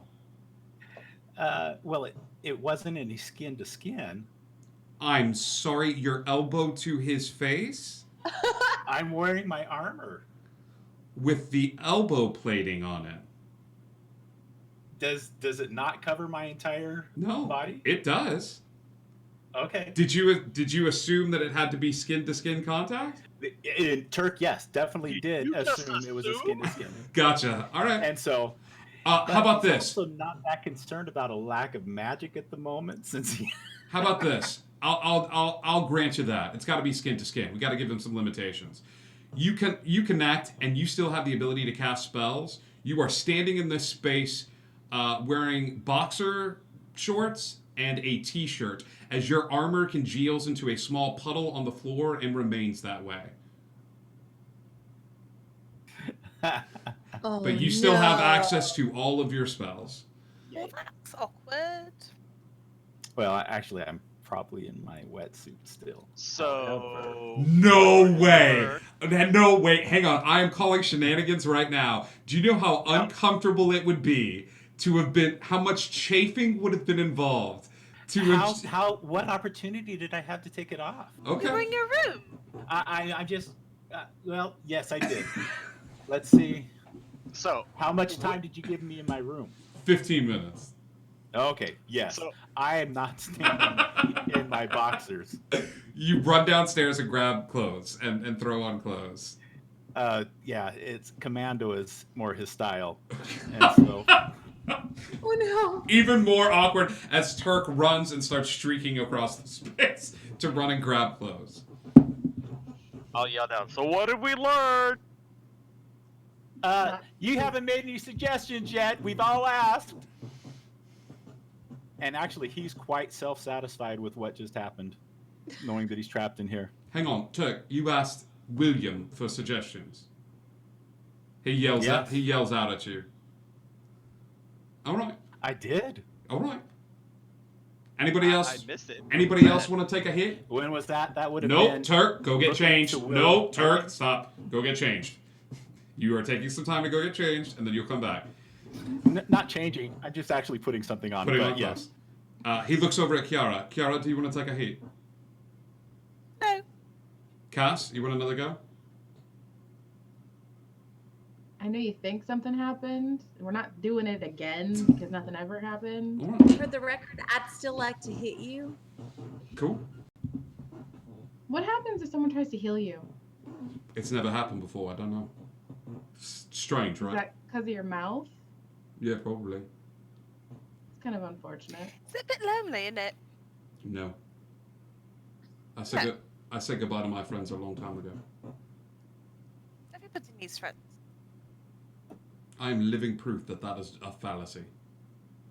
You're barely living proof. Are all of you friends? Yeah. All of you? I consider them all friends, yes. Why? Because we've been through things together. And that makes you friends. Simply being Yes. through something, that makes you friends.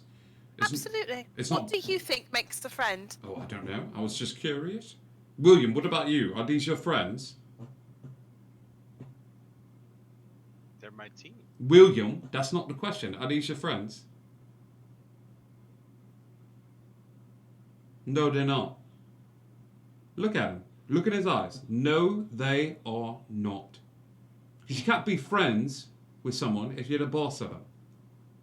You ain't their friends. They aren't your friends. Going through something doesn't make you friends. Do you know William? I mean, I just... Did you know him before today? No. I mean, I heard stories. Everyone hears stories. Yeah. But the one important thing that you don't know about William that we do is that he has chosen us. It's not a job. And we've chosen him in turn. That's bull. Don't know how it's bull, but okay. This is a job. His, Doesn't mean it's not more. his job is a job, and it shouldn't be more. What is his job? Don't do this. Do what? I'm allowed to stir the pot. Maybe that's my job. Maybe my job is to walk in and stir the pot. Know what you're doing. Yeah? I actually it's don't not believe gonna that work because with them. Mordru wouldn't have put you in here with us because we already stirred the pot. I broke his fancy machine. I hate Mordru. I don't know why he put me in here with you. Why do you hate him so much? He and I have never gotten along from the jump. Well, I can't see him getting along with many people. That's for sure. But why? Because he shouldn't be here. You're right. There you go. Why shouldn't he be here? Why shouldn't he be here, William? I asked you, not William. Yeah, well, I asked William. What are we, nanny, Can't you nanny, think for boo-boo? yourself? I can't think for myself. William, why shouldn't he be here? He's got history. Tell him. They're your friends. Tell him. They're not ready yet. Oh, I think they're ready. You're not keeping secrets from your friends, are you? They're either your employees He's or our your DM, friends. he has to keep secrets. Oh, he's your DM. Pardon me, Dungeon Master, extremely. Oh, I'm deeply sorrowful in my decision making. Sorry, DM, I had no idea. I'm so sorry. We Sire, don't are you begrudge able- him. Cass, Twitch is froze. Twitch is froze? It is for me. Oh, I am showing that we are streaming fine. Okay. I just had to I restart got it my now. browser. It's fine. I'm good. Oh, okay. Yeah, Yeah, it's yeah, fine. yeah. Cool. Thank you, Dan. How about this? Sometimes when you give information out of order, it doesn't make sense. It Mordru won't make any sense. is Mordred in the Arthurian legends. That's what William didn't want to tell you. Mordru is really Mordred. History lesson, kids. Who knows who Mordred is? It depends on the Son story of you read. It could be anybody. His He- kid. Not this- from around here. I told you it wouldn't. Is Turk Make back sense out yet, of or is he hearing this question? Turk is back. Turk is dressed. He is back. It's Arthur's son. It is Arthur's son. Ding, ding, ding.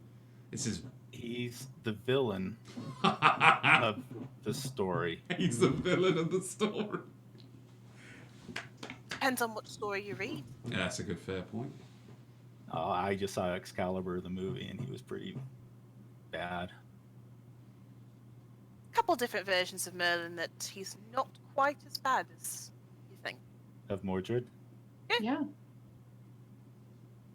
We've also done research. When we found out about this place and we got that umbrella, we all looked into it. No. You can't Although I not. was very upset when the book was gone from here that I wanted to look at. Nobody resents Kiara getting the umbrella. Why would we? It chose her. Why do you care? I don't care. You're Obviously awfully you do. interested for not caring. He's not interested. He's He just information wants your gathering. reactions. He doesn't care. He Sai, just wants the reaction. if you were able to let down your whatever void thing you have going on, and someone was able to touch you and use magic on you, is that something you can actively do? Can you control that? Yes. Okay. I know you probably don't trust me, but you know my pain, and I think that's more than any trust can stand for or something. Sure. But can I try touching you Absolutely, you can.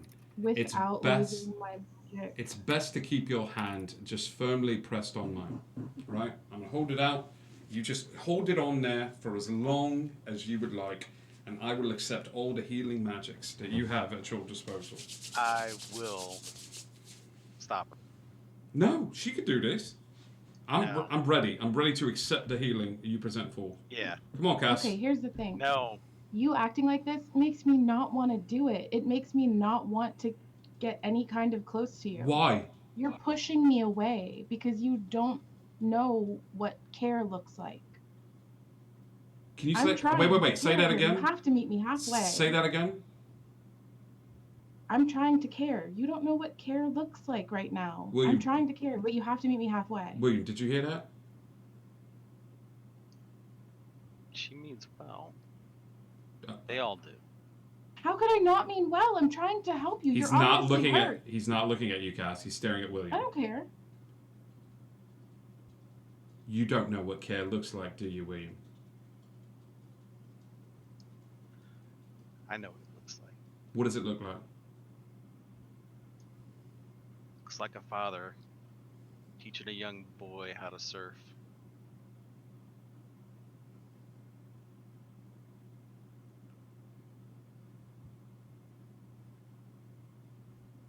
Doesn't matter that it wasn't his father.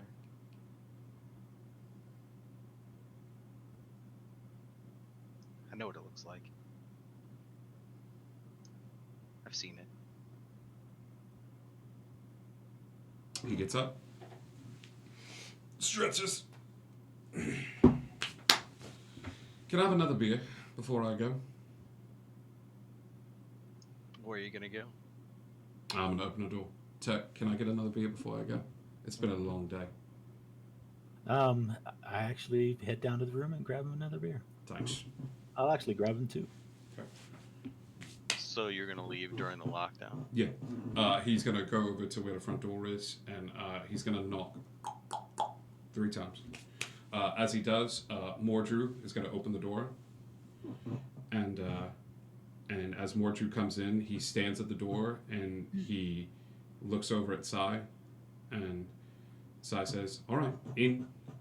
And Mordrew salutes and puts his hand down, and says,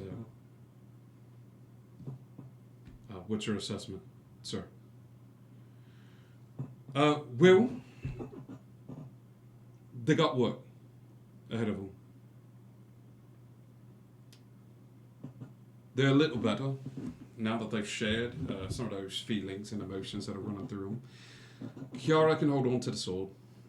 I think that's a good idea. Cass has fire to her. Your assessments are right. William, your reports have been spot on from the jump. Texas is little, but I think she's got a lot of heart in her as well. And it's good that there's a voice to it. Turk, Wolf is outside with Jay. They were taking care of a little something. But William, I think you've forgotten what care looks like. You are hereby relieved of duties as DM of this particular group. You will be serving as a group member for the time being.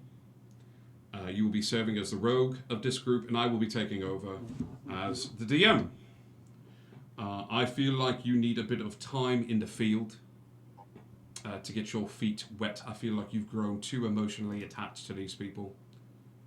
Your reports have become flowery with your words. You're trying to hide behind it, but you're caring for Turk. Cass, Kiara, Texas, and Jay has put them in harm's way with the oncoming threat.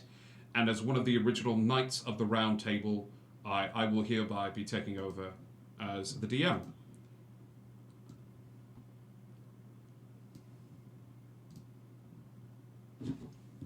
Do you have any? Right. It is, and I'm going to exercise it. Does he have a beer in his hand? He does. Cass wants it and is probably going to try and get it. Okay. He hands it to And you. will just, it's gone. Yeah. Whatever was left in the can, the bottle, gone. it's gone. Hey, don't take this the wrong way. I think this group is pretty great. I think there's potential here. There really is. But there's stuff coming down the pipeline. And he ain't ready. Not yet. He probably will be, but he ain't ready yet. So, The island's set up shop. We're in London, England. You all have permission to leave the island as you see fit and handle the situation that is oncoming with whatever sort of threat attacked the island here today. Do any of you have questions for me? What knight are you? Sign on.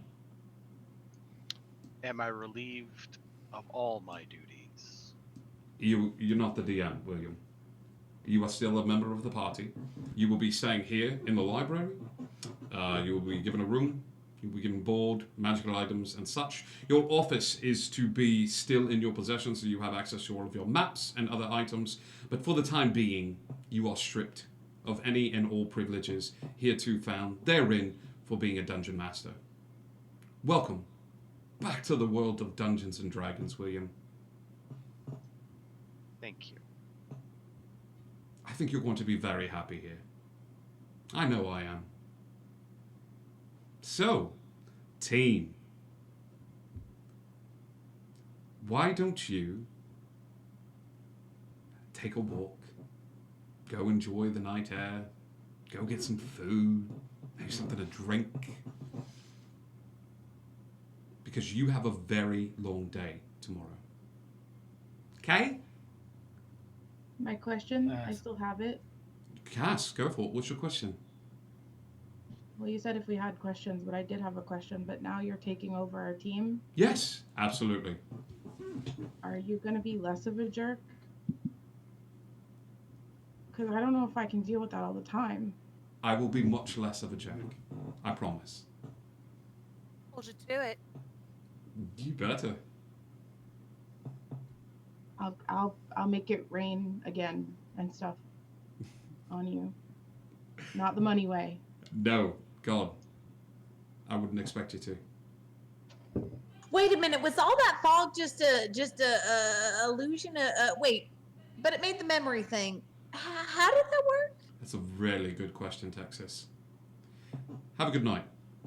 The woman on the beach. What about her, Turk? Who was she all part of this as well? What woman on the beach? Mordred. And I'll turn to Mordrew. The woman on the beach. Mordrew will look confused and look over at Sinon.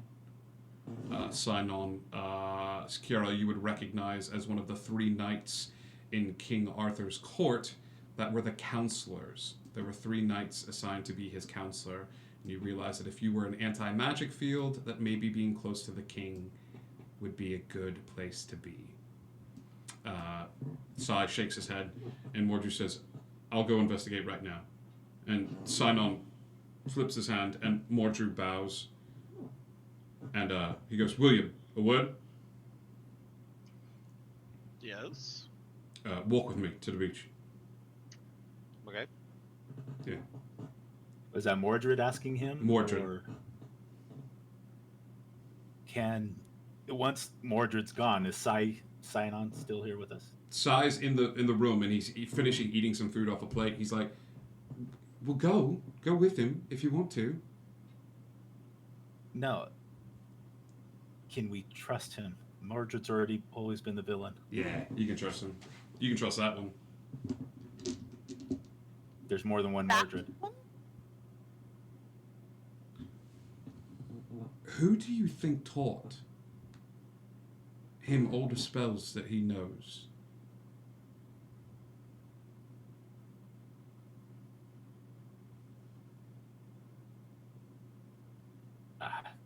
This is me with a look of confusion saying, I have no idea. You don't think you all have been fighting the same man over and over again in different time periods, do you? Randall. Since you brought it up, Yeah? yeah, we kind of did. But what do you know, and what can you share? I'll share this.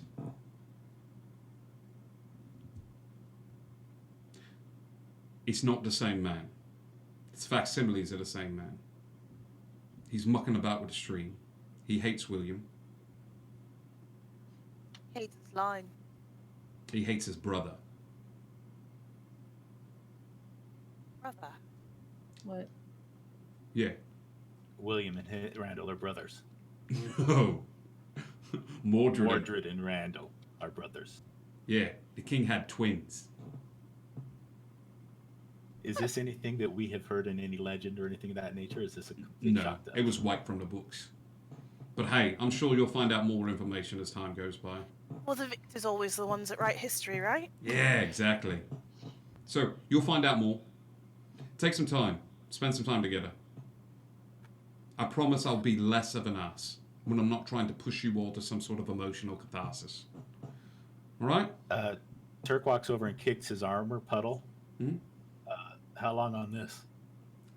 Another 6.5 hours? Yeah, that's what I was afraid of. Okay. Ah, Sorry about the elbow. Dopey. I was actually proud of you for doing that. Girls and... No. Actually very proud of you. We'll meet first thing in the morning.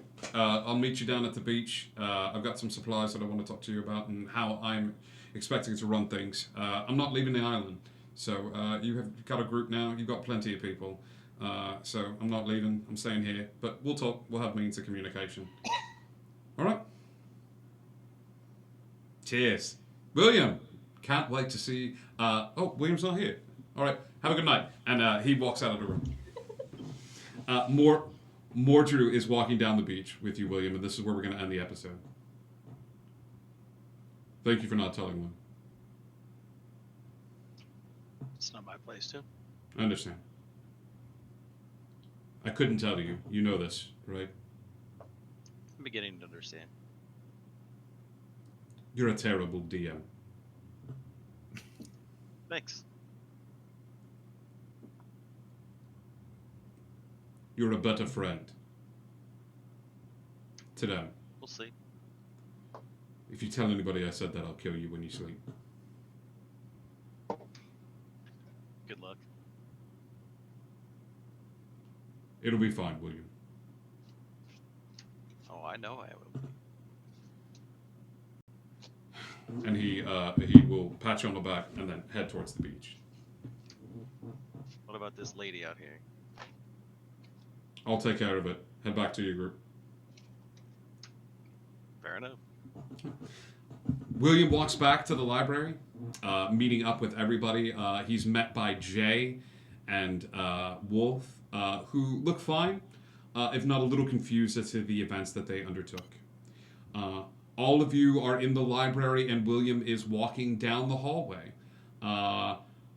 Walking past all of you, this mixed sense of sadness but relief on his face as the hallway stretches out just a little longer, incorporating a small door that wasn't there before. As William joins the party in the library,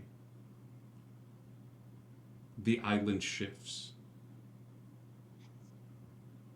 to England in the 1500s, where next week we join William Shakespeare in his production of Midsummer Night's Dream.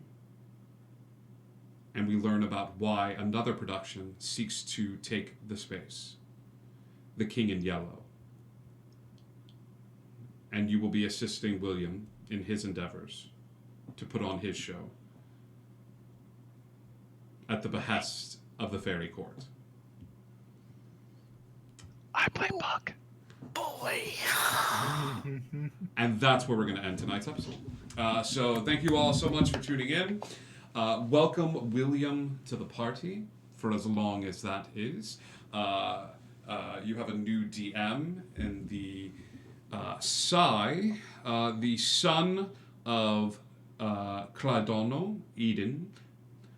So you can find information on him as an actual Celtic, the 24 Knights of King Arthur's Court. He is listed in the list. So thank you so much for tuning in tonight as we get to learn a little bit about the characters, dive into their relationships, and thank you. Tune in next week as we start, we dig into my favorite playwright of absolutely all time. I am beyond excited to dive into the world of William Shakespeare with each and every one of you. So we're going to go raid a channel really quick. You have a raid set up. Thank you so much. We love you guys. Indigo Connect. And hey, get lost. We'll see you soon. I'm sorry, did you say level up? You should have already leveled up. Oh, so that's 2. We're No, you should have already leveled up. You're not leveling up again. I love you so much.